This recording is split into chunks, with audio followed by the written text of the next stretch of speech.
احنا عندنا في عيادتنا هنا الجهاز الوحيد تقريبا في منطقة الدلتا اللي لم يكن من الأجهزة المعدودة جدا على مستوى مصر، الأجهزة القليلة جدا اللي موجودة في الشرق الأوسط لتشخيص جفاف العين. فبالتالي كان مهم جدا نجيب أحدث الأجهزة اللي تشخص فعلا إذا كان المرض ده موجود عندك ولا لأ، وبأنهي درجة وفي أنهي طبقة من طبقات الدموع بتاعتك.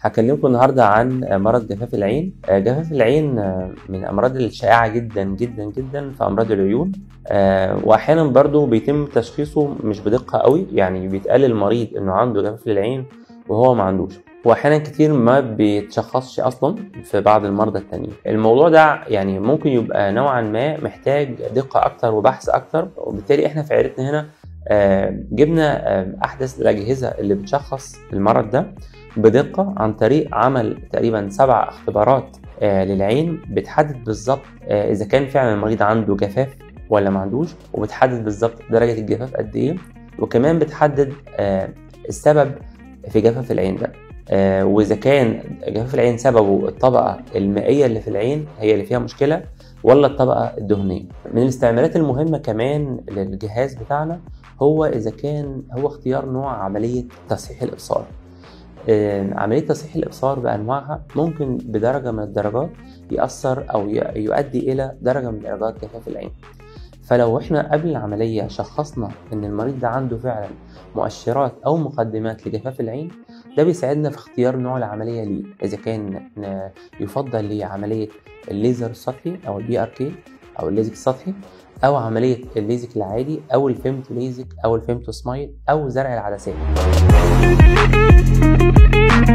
الجزء ده من الاختبارات زي ما احنا شايفين دلوقتي الطبقة الزيتية ازاي بتتحرك على سطح العين، وبقدر او بنقدر عن طريق مقارنة حركة الطبقة الزيتية على سطح العين اقارنها بالاختبارات اللي موجودة في الجهاز، اقدر احدد الى اي درجة بالظبط الطبقة الزيتية دي تكوينها او كميتها مناسبة للمريض ولا لا. في الجزء ده بطلب من المريض انه يرمش مرة واحدة، يفضل عامل تركيزه على حاجة اسمها بلاسيبو ديسك او على الجزء المركزي من الجهاز، واقدر اشوف اذا كان فعلا طبقة الدموع بتتبخر بسرعة ولا لا، وده لو موجود بيظهر لي على الجهاز كأنه نقط او بؤر بيحصل فيها جفاف، وساعتها التشخيص بيتم او بيكون ان في عنده نقص في الجزء المائي اللي موجود في طبقة الدموع بتاعته.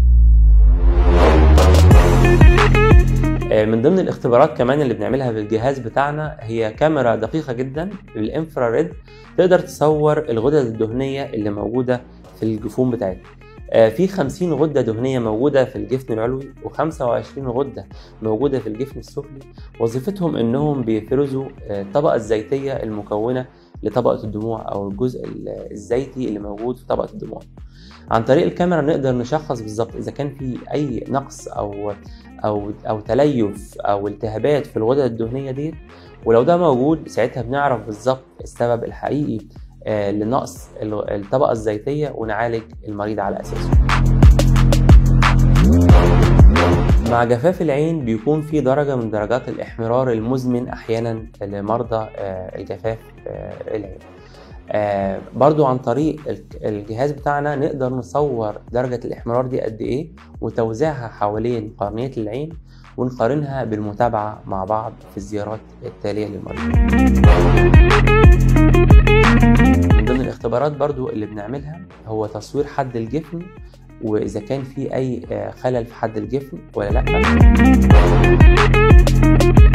وبرضه نقدر نعمل عن طريق الجهاز بصبغة الفلوروسين، نقدر نصور سطح القرنية واذا كان فيها اي درجات من القرح البسيطة اللي ممكن تكون مصاحبة الدرجات الشديدة من جفاف العين. بعد ما نخلص ال7 اختبارات اللي موجودة على الجهاز، بيطلع ريبورت كامل للمريض حسب الزيارة اللي كانت موجودة، بيتحفظ عندنا وممكن نطبعه كمان ويفضل مع المريض غير النسخة اللي بتبقى عندنا. وبنقدر نتابع مع كل مرة ومع العلاج أخبار الجفاف إيه، بدأ يتحسن ولا لأ. ومع كل زيارة نقدر نتابع مع بعض التحسن اللي بيحصل مع العلاجات في كل طبقة على حدة.